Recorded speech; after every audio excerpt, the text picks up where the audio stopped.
sure people will get in if we can climb through the gun towers and everything else. Are we okay for recording? Yep. Yeah, we're on there, and we're going for a record 20 minutes, I think. Becca, you've not got to go through every page, remember that. Okay, so just apologies for absence, please. There's none received. So declarations of interest, we're all obviously interested, but none declared. Okay, so we'll move straight on to Becky, which is, approve the minutes on page 3 to 8. I'll move those so we can. Agreed. Thank you. And we'll move on to item 4, which is Revenue Capital Prudential Code. And these next 3 items are all with Becky. Thank you. Yeah, thank you, Chair. So this report's showing the outturn position up to the end of August of this year. So in 2.1 you'll see we're projecting an underspend of just shy of £900,000. So that's largely due to a deliberate action to try and delay the whole time recruitment and keep vacancies open, given the position that we know we're in for next year, the financial position.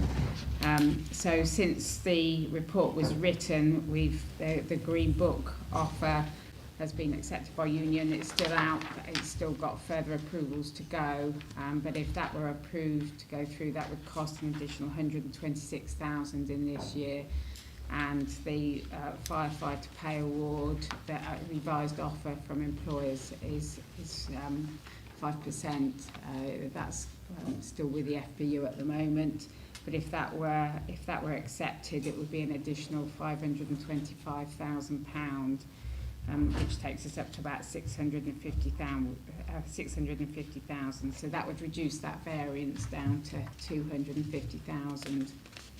So on page 12, 2.2, you'll see there's a couple of recommendations on there to move some revenue contribution to the Joint Headquarters project, which is a capital project.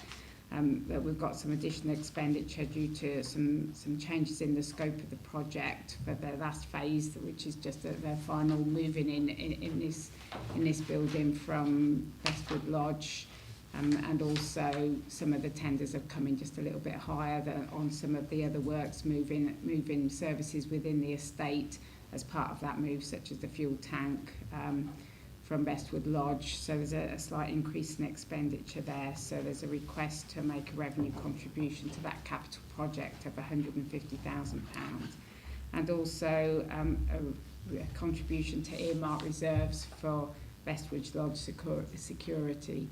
So when we initially set the budget, we were thinking we'd have been moved in here slightly quicker than we were.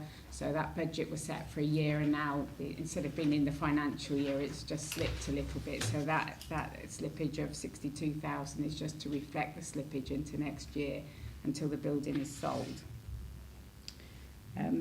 So if I just check what the recommendations were, so I cover them all. So if we look at the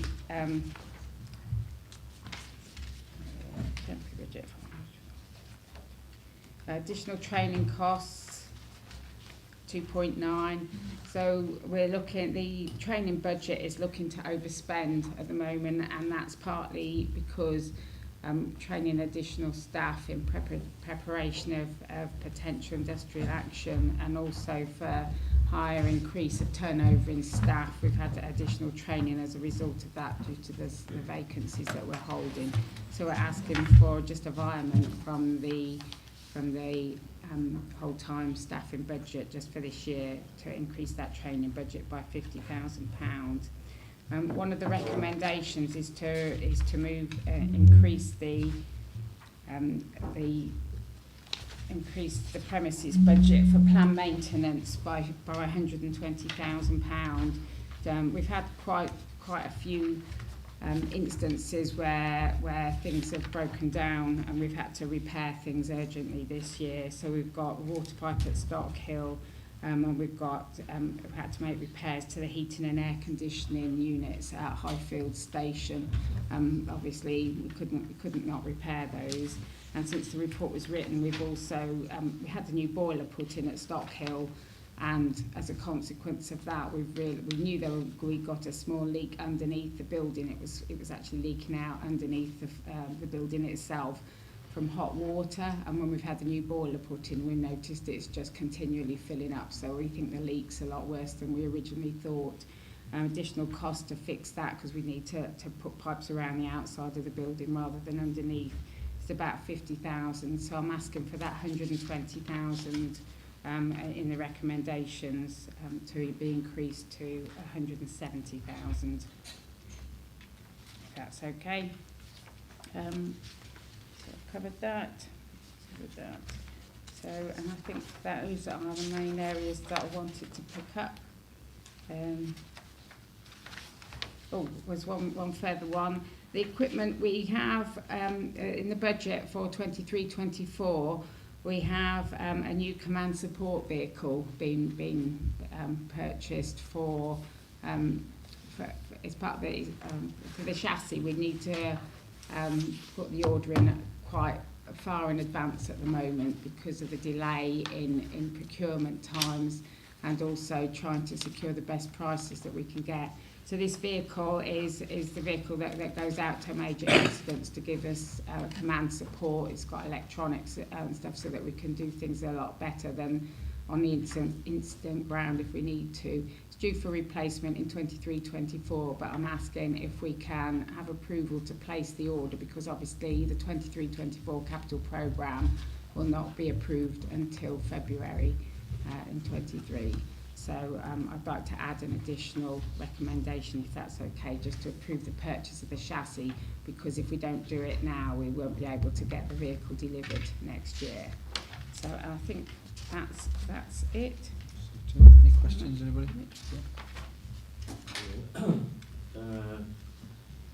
Just a minor point. I presume spell checks. Because of the Arial is a font, not at the bottom. It's not Arial in relation to the air. I presume spell check struck again there. But That might be me. joking aside, the issue about using revenue to fund capital rather concerns me. I know because we can't use capital to fund revenue, we're not allowed to. Will we be able to refund that environment of revenue to capital back into the revenue budget when we get capital receipts, or why don't we wait until we get some more capital receipts before we commit ourselves to spending that money? The reason we wanted to use the revenue is because we were holding an underspend for this year, and by using the revenue that we've got available, it reduces the amount of borrowing that we have to undertake next year to fund the capital programme. And I'm deliberately trying to keep that down to a minimum because of the impact that it has going forward. So for borrowing for equipment and stuff, it depends on the life of the project, but it'll be written off about 10 years. So it saves us the capital borrowing costs over the next 10 years. So while I've got an underspend, that's why I've chosen to use that, so we can keep borrowing to a minimum, especially with the interest rates now increasing. Yes, I can defer that and use the borrowing in future years to fund some of this work. But it we're going to be talking further along in the confidential items about potential capital receipts, which is it's just. And those are all. It's a concern I have. I mean, I would never have done that in business to use revenue to pay for capital. It's just because it does create issues.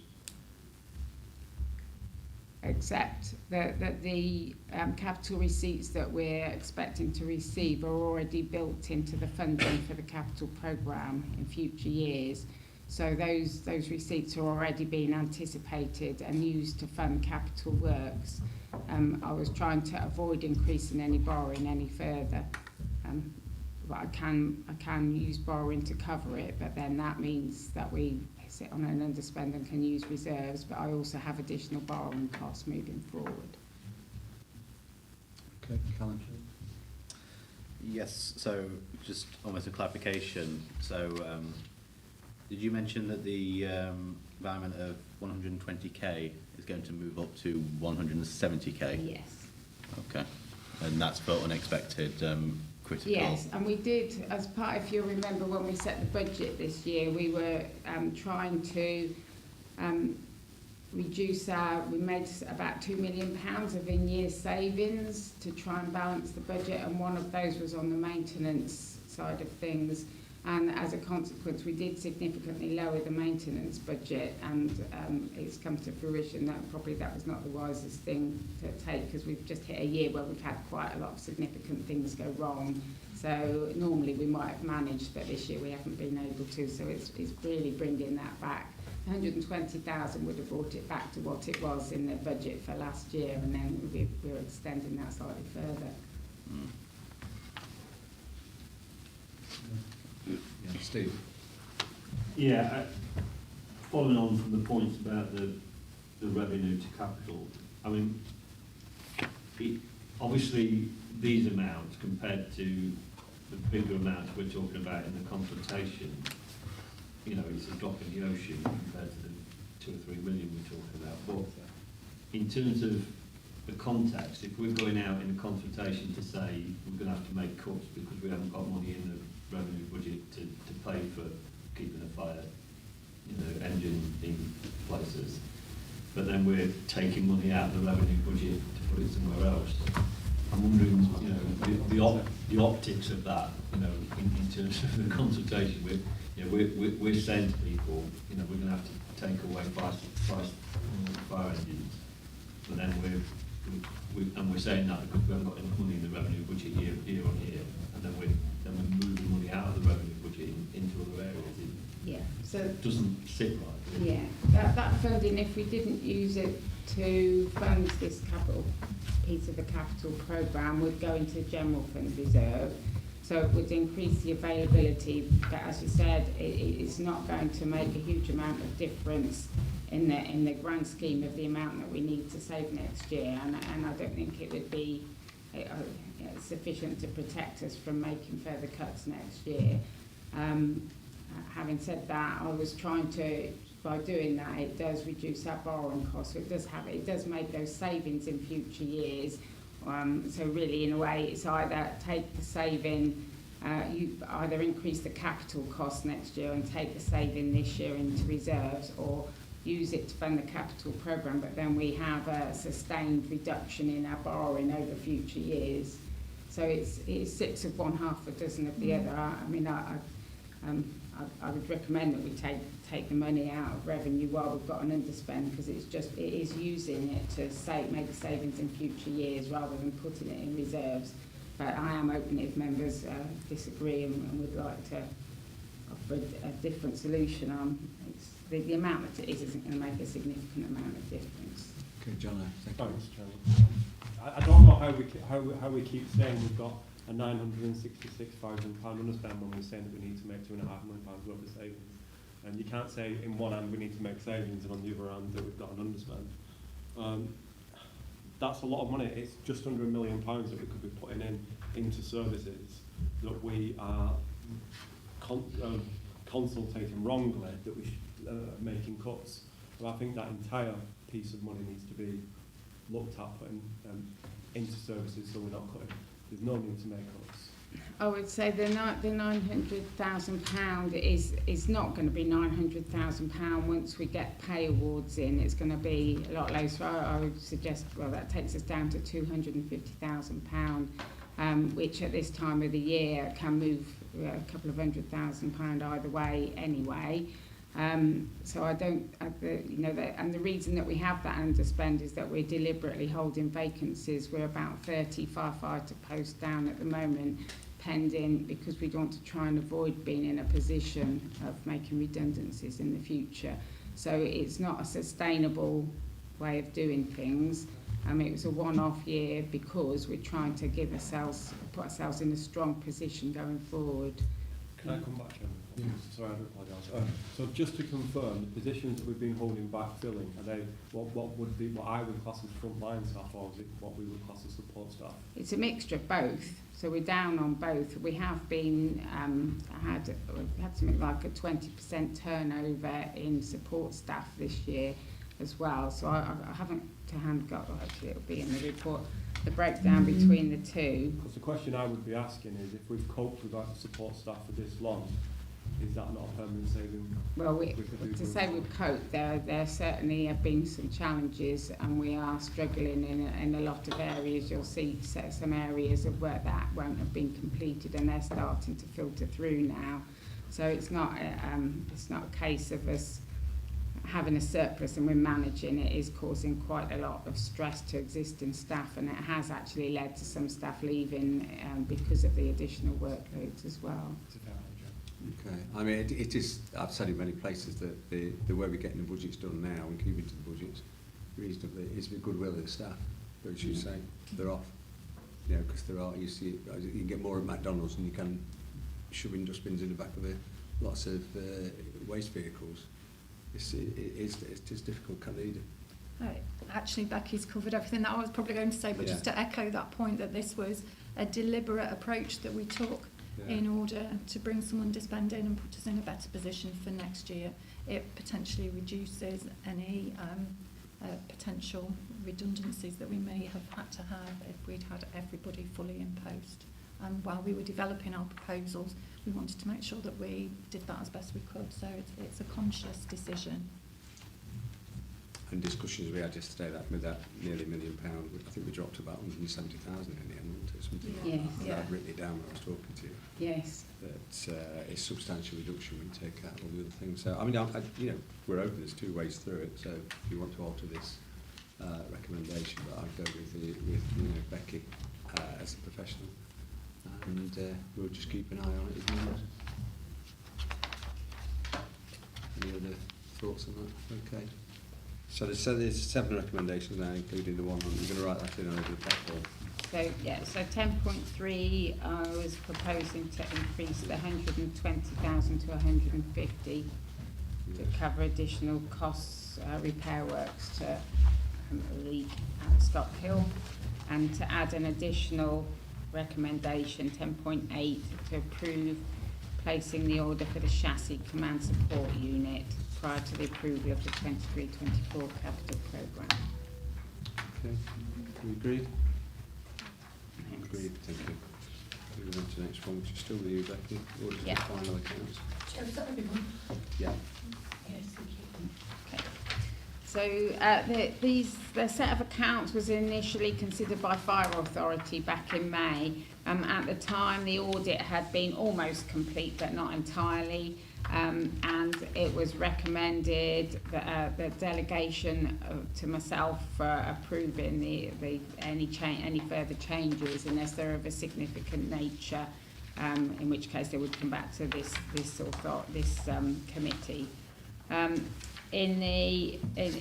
When the audit has now been completed and they've not found any further changes, the one thing that I have had to do is update the going concern disclosure, which is on page 32 of the accounts, just because it needs to be up to date at the time that the audit is complete.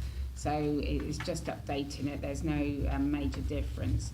So I've just brought these just as a matter, just so you can see the final accounts that have been approved and the final audit report, which is included in the accounts on page 18. So there are no changes to the figures. They're exactly the same as those that were seen in Fire Authority in May. We got notice that there's going to be quite a large increase. Yeah, for the fees for Fees the for the- auditors. Yes, the public sector audit appointment, PSAA, have now appointed sufficient auditors to complete local government and fire and police audits. They haven't yet been allocated out, so we don't know who we've got yet, and this will be from the audit of the accounts for 23-24.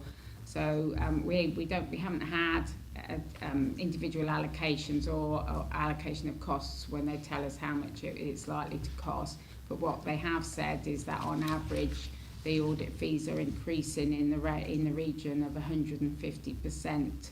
So ours this year, where I'm expecting it to be in the region of 45,000. So obviously that's looking to take it over £100,000 now for the audit. So we'll wait and see what happens when we get the final fee, but the government have said that they've given us a small amount of additional funding to cover additional audit costs, but I went to a conference yesterday where they were saying that we're likely to get some new burdens funding to cover some of those costs. So just for information that is progressing on. The lateness of the audit is still a problem to us. Clearly, the papers you've seen in this report relate to 2021 accounts, and we're about to look at 21-22, and I haven't even got a date to start that audit yet. So the fact that we're a year behind with the 2021, and it could be even more for the 21-22 accounts, the problem with starting the new contract is that they will not be able to start until Ernst Young have finished the final year of this contract. So it does lead on and does provide significant problems for us. It is a better forward. picture, though, isn't it? I mean, we were just scratching around last year, the year before, Yeah. to try and get somebody to audit it. Yeah, they did have an issue that they didn't even have enough people reply to the tender to cover 100% of the audits, because auditors are just struggling to complete the work because they've not got sufficient resources. So it's a larger picture, and we're just caught up in, unfortunately. Okay, anybody have any comments? Steve? And I know from City Council that there's been issues with getting audits done on time and delays and all the rest of it, so it's clearly a wider issue than just fire authority. But when we're paying what presumably will be quite significant fees for an audit that's, you know, almost a year behind its time scale, do we not get any comeback for that, any compensation, any reduced fee, you know, because it's presumably it's not the fault of the finance department here, the papers were ready to be audited.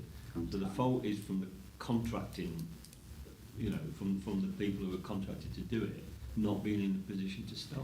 Yeah, and this is a common complaint to PSAA, because in the current contracts there's no comeback, there's no penalty payments for service delivery or poor service.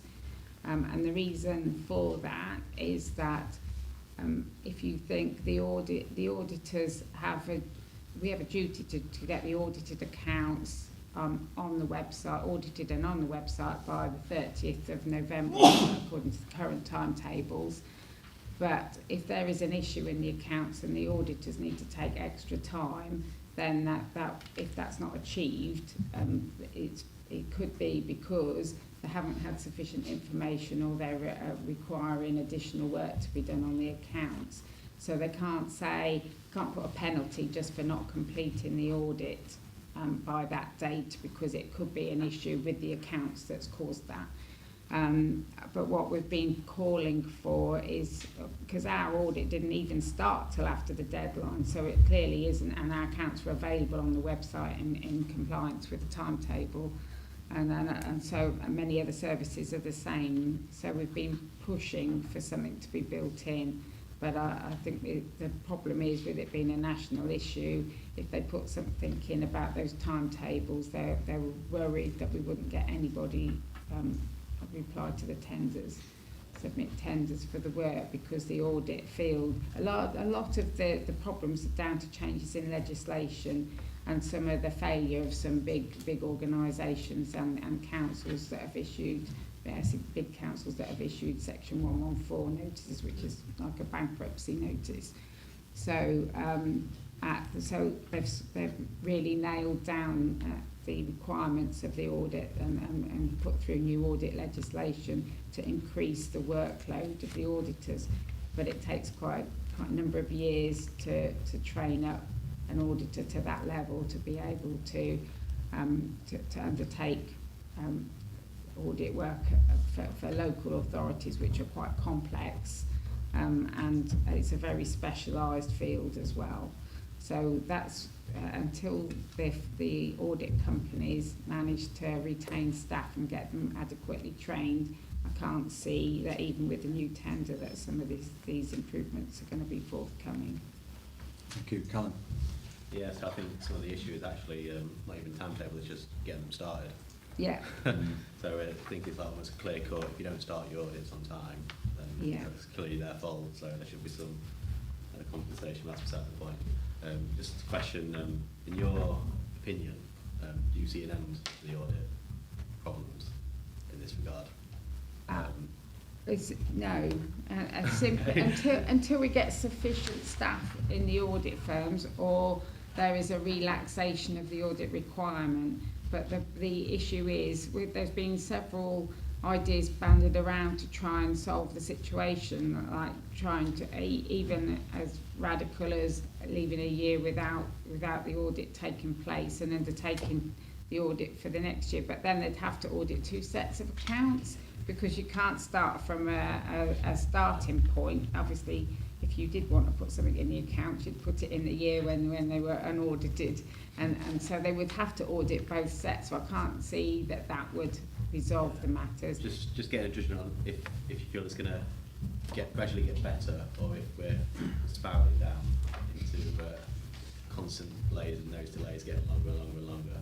It's dependent on whether they release some of if they introduce legislation to lighten the audit for low-risk organisations. Would you say with the current trend it's not improving? No, and the issue is that the staff that are left are burning out. So they're leaving quicker than they can train new staff up. So our auditors worked extremely hard, but the three lead auditors have all left Ernst Young now. So when we start this audit for the 21-22 accounts, we'll be starting with a brand new team who've got no knowledge of how we work. So it does create delays in because of that as well. Right, okay. So it's not likely to get better in the near future? No, unfortunately not. Right, okay. Slightly better, but it's going to be. There's nothing to choose between any of them, to be honest. I mean, No. I had a similar situation with PricewaterhouseCoopers in the education sector, so Yeah. it's not unusual. And in the private sector, I chair a charity which has got assets and turnover around about 6 million, and our auditor left us a month before the year end. He'd had enough, just packed in and left, packed in auditing altogether. Yeah. So it seems to be prevalent in the industry at the moment. And I liaise closely with the districts and county of Nottinghamshire, and they use Mazars and Grant Thorntons, and their stories are very similar too. Okay, thank you. We're asked on page 29 there to note it, shall we do that? Yeah. Okay, agreed. Item 6, which is unaudited, still with Becky. Yeah, so these are the accounts for 21-22. I've authorised them for uploading onto the website at the end of July, in time with the timetable that we've been set. So the one thing I did want to point out is that you received an outturn report back in June, was it? I can't remember when it was now. And we identified that we got underspend of £194,000, and we recommended transferring 163,000 into reserves. When we put the accounts together, we realised that in order to get a bottom line figure, that somebody put that through that 163, so that was included in the 194,000, and then we took it off again in the report. So your general fund position was understated by 163,000 in the report that you received back in June. So that's now been corrected. So the accounts are showing a general fund figure of £5,189,000. So I can go through things if you want. I would say that the reserves position is the area that you're most interested in, and then through that, so you've got your £5,189,000 on general fund reserves, and your total reserves are just a touch above £10 million. Earmark reserves are 4.854 million. So that's, as you've seen, the 10 million that we've been talking about when we've had training and the committee meetings on the savings required for next year. So I won't go through them in any great detail, but obviously if anybody's got any questions or want me to run through any areas, I'm more than happy to. None raised, so we'll move the recommendation, which is somewhere there. So, page 161, so again we're asked to note that we agreed. Yeah. Agreed. Yeah. So moving on to my risk with my risk expert.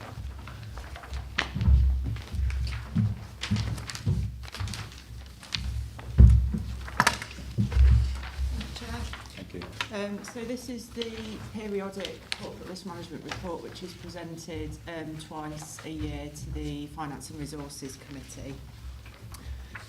The updated version of the corporate risk register is attached as an appendix to the report if you want the detail, and it does include a risk matrix which is on page 4 of the corporate risk register, and what that will illustrate to you is this building kind of picture of risk which is presented to the authority and to the organisation, and a lot of that is related to external factors which we'll all be aware of, global and national issues which are making the operating environment more complex and more uncertain, particularly from a financial situation. So there's a couple of bits which I'd just like to draw your attention to. So we've escalated the risk associated with the service's ability to set a balanced budget, and that's been increased from high to very high. Again, this is due to uncertainty within the financial operating environment, but there are some more specific issues which are related to the level and funding of pay awards, which you'll be more than aware of, the impact of inflation on the cost of goods and services which the service has to buy, and the impact that one-year funding supplements are having on our ability to plan effectively over the medium term, and the efficiency strategy which was presented at full authority outlines the service's approach to try and mitigate the risks associated with the financial position, and as Becky's already touched on this morning, the estimated budget shortfall by April 2023 of £3.2 million. The level of risk which is associated with the budget issues does reflect the position that despite budget monitoring and reporting arrangements, if the Futures 2025 programme isn't implemented, then we won't have the mitigation measures at our disposal to be able to support the authority to set a balanced budget. Risk number 2 is associated with the McLeod remedy and the firefighters pension scheme. That was escalated at the previous meeting in April from high to very high, and it remains there at the moment. We're still awaiting government legislation and a national resolution to that issue, so we are carrying an amount of risk locally whilst we await that. The financial and budget situations compounding a number of other risks on the risk register. So risk number 4 is related to employee engagement. Again, you'll see we've escalated that from high to very high, and that's as a consequence of the ongoing discussions around industrial action, which is specifically a dispute around the national pay agreement. The situation's moved on slightly since the report was drafted, and you'll be aware that a 5% pay offer is now being made by the joint employers to our Grey Book colleagues, and that is currently out for consideration by the Fire Brigade Union membership, and the FBU position at the moment is that pay award should be rejected, so our planning around industrial action continues for that reason. Risk number 5 is associated with workforce sustainability. Again, it's been touched on already this morning. We've escalated this from high to very high, really as a consequence of recruitment and retention challenges which we're seeing within the Green Book cohort. So we've had some real difficulties in recruiting, and we've seen a lot of staff turnover in some key areas, including occupational health and welfare support for staff, and for key ICT roles, which we've found really difficult to mitigate through the use of short-term or agency staff, just because of the state of the employment market at the moment. And also, as you've already heard this morning, the Grey Book establishment, so our operational establishment is also currently operating in a shortfall in numbers, whilst the outcome of the Futures 25 efficiency strategy is awaited. The final point I just wanted to draw to the committee's attention was with regards to what's happening in the insurance market. So we are seeing a hardening of the insurance market, which is going to potentially impact on the cost of our premiums for next financial year. One specific area we've seen big jumps in costs is related to cyber insurance, and due to the very significant tenfold increase in the cost of our premiums for this year, which is not unique to the service. We're seeing that across all sectors, and it's related to an increase in mobile working and home working. The decision was taken to terminate our cyber insurance policy, just due to the cost, but also to the number of limitations that were written into the policy schedule. It was not providing the level of cover that we would have liked to have seen. But what we've chosen to do instead is to reinvest the money that would have been spent on that policy cover into risk mitigation measures internally. So happy to take any questions on any of that content. I appreciate quite a lot of it's a duplication of discussion you've always had this morning. I'm depressed now. Oh, sorry. I have that effect on people. No, I make it easy to blame the government, but I'm not. There's all sorts of issues here that's coming into it. I mean, when you go from high, from high to very high, are we making sure that message goes through the command team to the Prime Minister and anybody else? Absolutely. So that so there's an audit trail showing we've actually raised this. That there are big concerns. And obviously, on the side of the negotiation, I don't think they accept 5% for a minute at the moment, the way things are going on.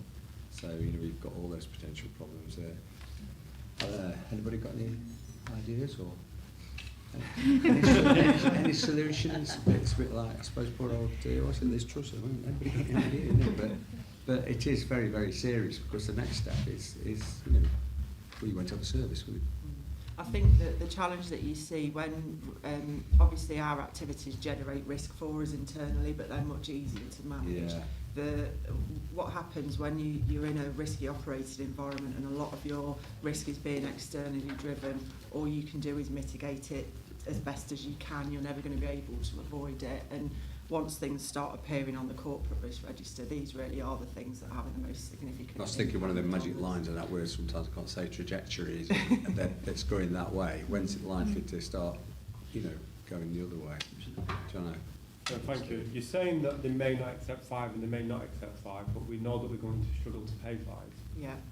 So we'll definitely struggle to pay 6, we'll definitely struggle to pay 7, and it's probably going to be pretty much impossible if we pay 8. So you can say all you like that they may want more money, sometimes there just isn't any more money. And for this authority, we know we haven't got any more money. Yeah. We're already probably going to have to go into reserves if we don't want to make the cuts we want that are being proposed. And sometimes, being in the military for 12 years, I was paid less than the minimum wage on some accounts. I don't envy them, let's just say that. Steve? Yeah, I've got a bit of, obviously, I'm sure the service has more than me, but a concern about the understaffing of firefighters and holding back recruitment because of anticipating cuts. I kind of understand it from a financial point of view, so I understand why we do that. And if we're not recruiting them, then we don't have to make them redundant. In terms of the continuation of service and the ability of the fire service to have the right experienced people at the right levels, presumably, there needs to be that flow of new people coming in at the younger end, learning the trade, getting experience, moving up as older people retire. If you've got this gap where people haven't been recruited for quite a while, you're going to be even more at risk of people at the older end of their career retiring, moving on, deciding that they're going to do something else. and getting into a kind of critical position in terms of the ability of the fire service to do what's on the tin, i.e. go out and put fires there. And I'd just be interested from a, you know, it's all very well putting it on the risk register, but, you know, what do the operational guys think about the risk of that? Canada. So I suggest Mick comes in on some of this, but just to say, we do a lot of workforce planning where we're really clear about the age profile, experience profile and probable demand over forthcoming years, so that we're able to plan for that. And when we've been looking at these plans around Futures 25 and holding back the recruitment this year, we've been really mindful of the fact that if all recruitment didn't happen at all, we'd be in that position. And the organisation a few years ago did go through a 5 or 6 year period of no recruitment and everybody will tell you the impact that that has had then on making sure that we've got suitably experienced people in the service, so we are mindful of that. But in more detail, Mick might be able to say something. I think you covered most of it. It's, I do reflect back to the period where we didn't recruit for a number of years. So, and that gap of experience in terms of recruitment was there. It was clear for all to see, and whether that was to do with the reacting to certain financial situations, or whether that was to do with in terms of legislation that linked to pensions, in terms of how people chose to retire without recruitment. So it's not unusual for us. I'm very confident in our ability to train and develop individuals to fill those gaps in terms of that experience that is leaving the operational crews. I think also importantly as well, the fact that we've chosen not to recruit individuals does put challenges and strain on the individuals that are working on the front end of appliances, and we are having to do things differently. And it's be wrong to sit here and say that those challenges aren't being felt. But as we approach the approach that we're taking, we do think it's the best approach that we've got. And in terms of our ability to continue to deliver a high quality service, I'm confident that we can still do that, and we are doing that today. Thank you, Nick. Thank you. You've obviously mentioned the risks to do with inflation and potential staffing cost increases. I was wondering how exposed we are to interest rates and some of the changes that have been happening more recently, and the impact both on our borrowing, future borrowing, and our reserves. If I come in on that, if that's okay, Chair. Yeah. The all the borrowing that we have in place at the moment is fixed rate for the whole life. It's not fixed short term; it's fixed for the whole life of the loan. So we're at no risk at all from the increase from the existing borrowing. Obviously, the borrowing rate that we'd assumed when we set the budget, it was about 3%. I think we assumed for this year. So. At the moment, it looks like we're not going to be able to borrow for that level, and it will affect the capital programme going forward, and we're undertaking a full review of the capital programme before we bring it back for approval in the medium-term financial strategy and in the budget process. So in short, the answer is the existing borrowing is fine, but any new borrowing is subject to increases. Thank you. Thank you very much.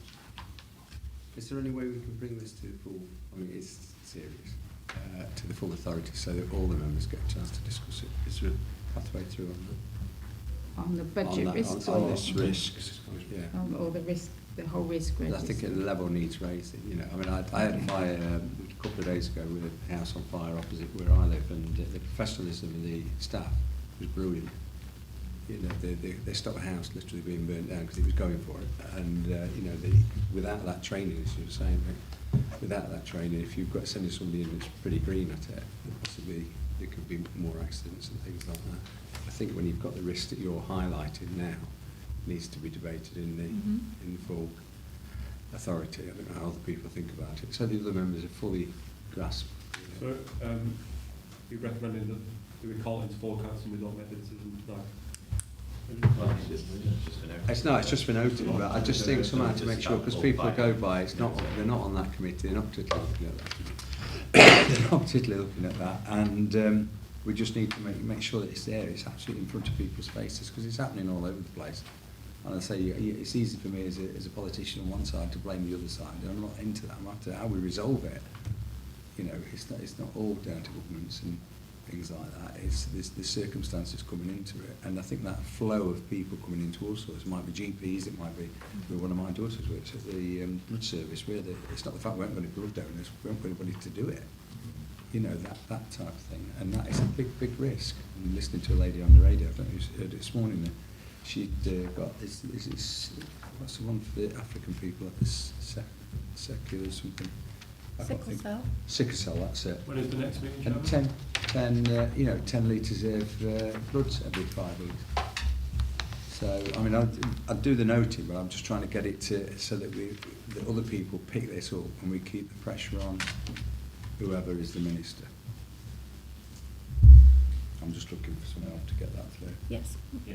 from an officer perspective, definitely. We So can you do could that. bring We something can to the bring- next fire Yeah. authority that we could all discuss, but we'll pass this recommendation, just noting it. Well, if we change the recommendation to